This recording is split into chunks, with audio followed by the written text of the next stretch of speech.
दोस्तों नमस्कार, मैं जगन्नाथ गौतम। देश रोजाना चैनल पर आपका स्वागत है। दोस्तों, हमारे देश की राजनीति की एक बहुत बड़ी समस्या है जिसका समाधान राजनीतिक दल, हमारे नेता और चुनाव आयोग ये सब मिलकर कर नहीं पा रहे हैं। कर नहीं पा रहे हैं या करना नहीं चाहते हैं, ये दो अलग सवाल है। मैं जो बात आपसे करना चाह रहा हूं वो ये है कि जब तक देश की राजनीति भ्रष्टाचार से मुक्त नहीं होगी, जब तक देश की राजनीति में माफिया, अपराधी और अनेक तरह के भ्रष्टाचारों में घिरे नेता चुनाव जीतते रहेंगे, राजनीतिक दल उनको टिकट देते रहेंगे और वो देश की बागडोर, देश प्रदेश की बागडोर संभालते रहेंगे, तब तक आप देश की राजनीति में, देश की जनता के हक में किन्हीं बड़े फैसलों की उम्मीद ना करें।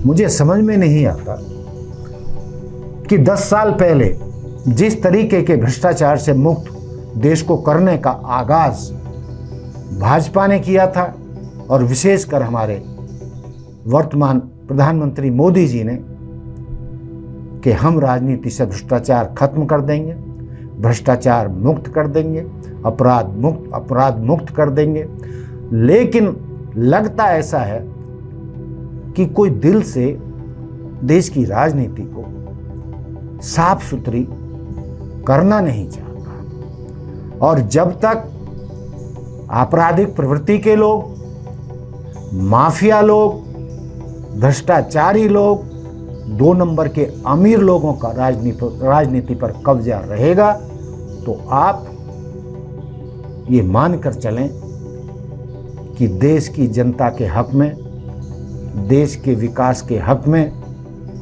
बहुत बड़े काम नहीं हो पाएंगे। वो जुमले साबित होंगे। वो आपको टीवी चैनलों पर भ्रष्टाचार मुक्त दिखाई देगा, या जो भी दल सत्ता में आएगा वो विरोधियों पर कार्रवाई करके उन्हें जेल में भेजकर वो भ्रष्टाचार मुक्त की कहानी गढ़ेगा।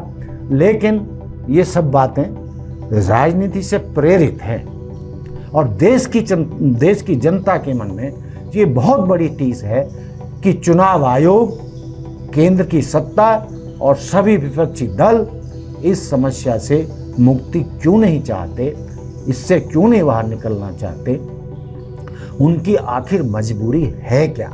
इन सब मुद्दों पर हम आज बात करने जा रहे हैं। दोस्तों, पूरे देश में 763 सांसद हैं लोकसभा और राज्यसभा में मिलाकर। इनमें से 306 सांसद आपराधिक मामलों से घिरे हैं। 306। आप लगा लीजिए प्रतिशत, संभवतः ये 40% से भी ज्यादा है। ये देश की राजनीति के लिए बहुत ही शर्मनाक बात है। ऐसा क्यों होता है? इसका समाधान क्या है? भाई, समाधान तो एक ही हो सकता है कि कोई भी राजनीतिक दल आपराधिक प्रवृत्ति के लोगों को या जिन पर संगीन आरोप हैं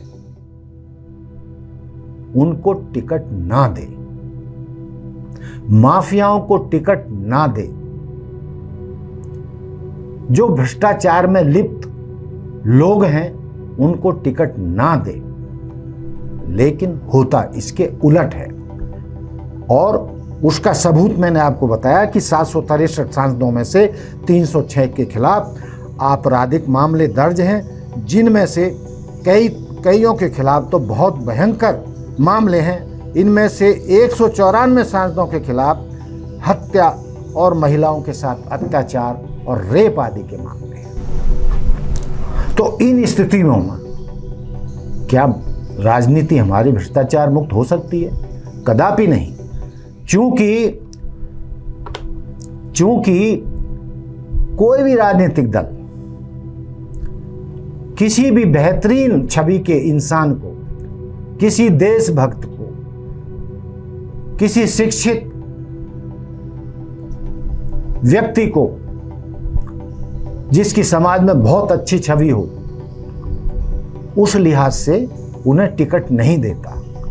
टिकट का पैमाना है कि जो उनका उम्मीदवार खड़ा हो उसके पास करोड़ों रुपया हो, जो चुनावी प्रचार करके जनता को लुभावने वादे करके जनता को साड़ी या कैश बांटकर चुनाव जीत सके। यानी येन केन प्रकार वो ऐसे उम्मीदवार को चुनते हैं जो जिताऊ हो और जिनके जीतने से उनका संसद में या विधानसभा में बहुमत आ सके और वो सत्ता में लौट सकें। साफ छवि के उम्मीदवारों से उनका कोई लेना देना नहीं है। अब हम दूसरे मुद्दे पर आते हैं कि ये हमारा चुनाव आयोग आखिर कर क्या रहा है, ये क्यों ऐसे कानून नहीं बनाता, या क्यों नहीं जनता के बीच में ये प्रचार करके कि हर एक दल और नेता मजबूर हो जाएं साफ छवि के उम्मीदवारों को खड़ा करने के लिए, ऐसी स्थितियां क्यों नहीं पैदा करता।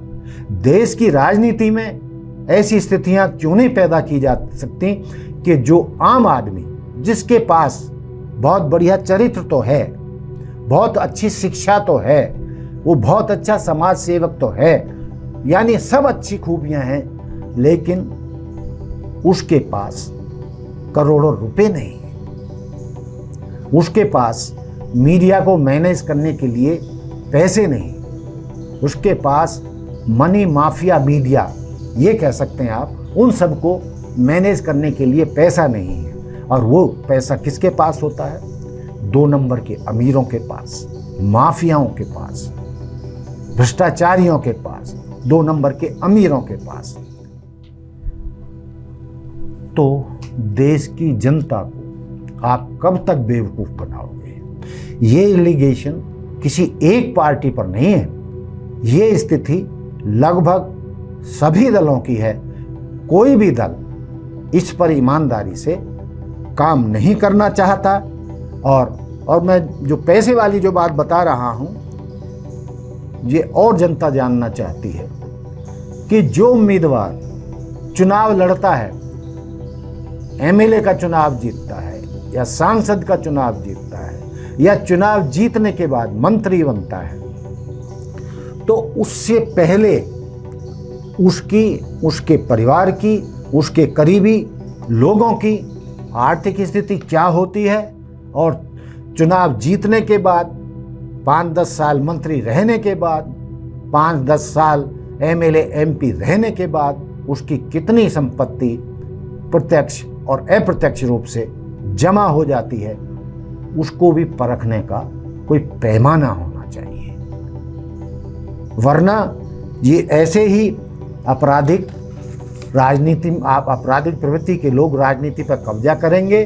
वो राजनीति को कोई देश को बढ़ाने का, विकास करने का मिशन लेकर नहीं चलते, वो राजनीति को शुद्ध धंधा मानते हैं, बिजनेस मानते हैं, इन्वेस्टमेंट मानते हैं। यदि वो चुनाव में 5 करोड़ खर्च करते हैं तो सत्ता में आने के बाद 50 करोड़ रिकवर करने में उनका ज़्यादा समय लगता है, और जनता ज्यों की त्यों वैसी ही रह जाती है। उसकी समस्याओं का समाधान ना के बराबर होता है। जो 100 वादे किए जाते हैं जनता से, चाहे वो सांसद करे, विधायक करे, मंत्री करे, उनमें से बमुश्किल 10% भी काम नहीं होते, 10% वादे भी पूरे नहीं होते। तो इस प्रवृत्ति पर कैसे रोक लगे, इसके लिए पूरे देश में जन आंदोलन की ज़रूरत है। ये आंदोलन बहुत ज़रूरी है देश की शुचिता के लिए, एक ईमानदार राजनीति के लिए, देश के विकास के लिए। इन सब पर सोचना होगा और आंदोलन चलाने होंगे। जनता जनता जो है ऐसे दलों को और राजनेताओं को सीधा जवाब दे कि यदि आप स्वच्छ छवि के लोगों को उम्मीदवार नहीं बनाएंगे तो हम उसे वोट नहीं देंगे। लेकिन यहाँ पर भी नेताओं ने जनता की नब्ज पकड़ रखी है। वो उसकी जाति का उम्मीदवार ले आते हैं और जातिवाद के चक्कर में जनता भी फंस जाती है। और ये नेता और राजनीतिक दल जानते हैं कि किस तरीके से अपने उम्मीदवार को जाति के मुद्दे उठाकर, धर्म के मुद्दे उठाकर चुनाव जितवाना है, उन्हें विधायक और सांसद बनाना है। इसी चक्कर में जनता भी चूक जाती है। तो ये सब मुद्दे हैं जो देश की जनता को मिलकर, चुनाव आयोग को, केंद्र सरकार के साथ मिलकर, विपक्षी दलों को, सबको आपस में मिल बैठकर वो यदि देश की राजनीति में सुधार चाहते हैं, भ्रष्टाचार मुक्त शासन देश की जनता को देना चाहते हैं, तो ये सुधार उन्हें करने ही पड़ेंगे, वरना देश ऐसे ही चलता रहेगा जिसमें जनता का कोई भला नहीं होने वाला, देश कोई बहुत तेज़ी से प्रगति नहीं करने वाला, ना ही उससे रोजगार मिलने वाले, ना ही उससे महंगाई कम होने वाली। यानी जो भी समस्याएं जनता की हल नहीं होंगी जब तक जाति और धर्म के आधार पर टिकट बांटे जाते रहेंगे और माफियाओं को, 2 नंबर के अमीरों को टिकट दिए जाते रहेंगे और अपराधियों को चुनाव लड़ने से नहीं रोका जाएगा। तो ये मेरे कुछ मुद्दे थे।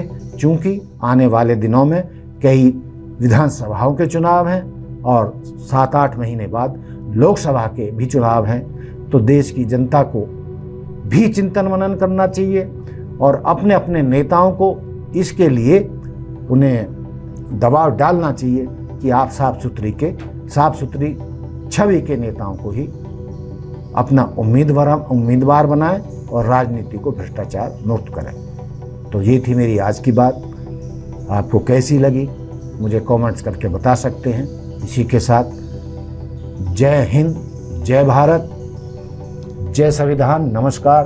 देखते रहिए देश रोजाना। धन्यवाद। हमारे साथ जुड़े रहने के लिए देखते रहिए देश रोजाना का YouTube चैनल सब्सक्राइब कीजिए। साथ ही देश रोजाना की खबरें सबसे पहले देखने के लिए प्रेस कीजिए बेल आइकन।